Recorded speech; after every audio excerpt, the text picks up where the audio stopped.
Je vous propose aujourd'hui une nouvelle histoire des enfants, pour les petits enfants, les moyens enfants et les grands enfants. Le titre de l'histoire, c'est « Le magasin où on trouve tout ». Un jeune homme entre en rêve dans un magasin. Derrière le comptoir se tient un ange. Le jeune homme lui demande « Que vendez-vous » L'ange lui répond « Tout ce que vous désirez ». Alors le jeune homme commence à énumérer. Si vous vendez tout ce que je désire, alors j'aimerais bien la fin des guerres dans le monde, la fin des bidonvilles en Amérique latine, l'intégration dans la société de tous les marginaux, du travail pour tous les chômeurs, plus d'amour et de vie communautaire dans l'Église. On pourrait ajouter des mots d'aujourd'hui, que tout le monde ait suffisamment à manger, qu'il n'y ait plus de discrimination, que chaque enfant grandisse dans l'amour et la sécurité. Et qu'on puisse trouver un vaccin efficace qui nous permettra de retrouver une vie presque normale. Et surtout, de serrer dans nos bras nos parents, nos petits-enfants, et puis tous ceux qu'on aime, tous ceux à qui on a envie de dire « Je suis là ». L'ange lui coupe la parole. « Excusez-moi, monsieur, vous m'avez mal compris. Ici, nous ne vendons pas de fruits. Nous ne vendons que les graines. »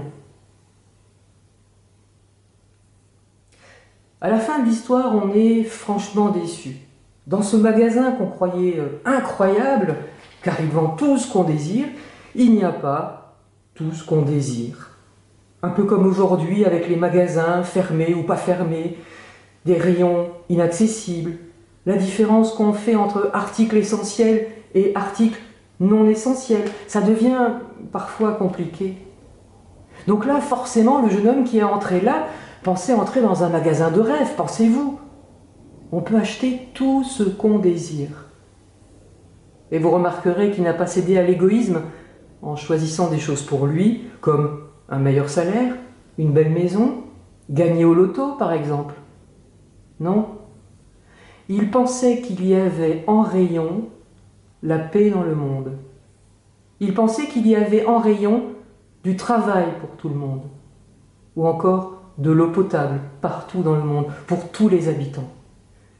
Ça aurait été rangé dans le rayon super essentiel, je pense. Et l'ange lui répond que non, il n'y a pas la paix dans le monde en rayon. Enfin, pas exactement. Il y a la graine qui, en grandissant, va donner le fruit qui s'appelle la paix dans le monde. Il y a d'autres graines qui, en se développant, vont donner comme fruit du travail pour tout le monde. Et en effet, il y a aussi plein de graines en rayon pour tout ce que nous désirons. Et vous, si vous faites du jardinage, vous savez comment on cultive. Et les enfants aussi, parce qu'à l'école, on fait pousser une graine dans un pot de yaourt, et dans ce pot, pour que la graine elle pousse, dans le temps, on mettait du coton. Mais ça ne suffisait pas pour que la graine pousse. Il fallait mouiller le coton, mais pas trop non plus, sinon la graine, elle pourrissait. Une graine, ça ne pousse pas comme ça. Et puis le pot, il fallait le mettre à la lumière, mais pas directement non plus derrière la vitre au soleil, pour ne pas assécher trop vite le coton. Tout cela, on ne le savait pas au début quand on était petit. On apprenait, justement. On apprend toujours. Et puis on ne mettait pas son pot dans une pièce froide.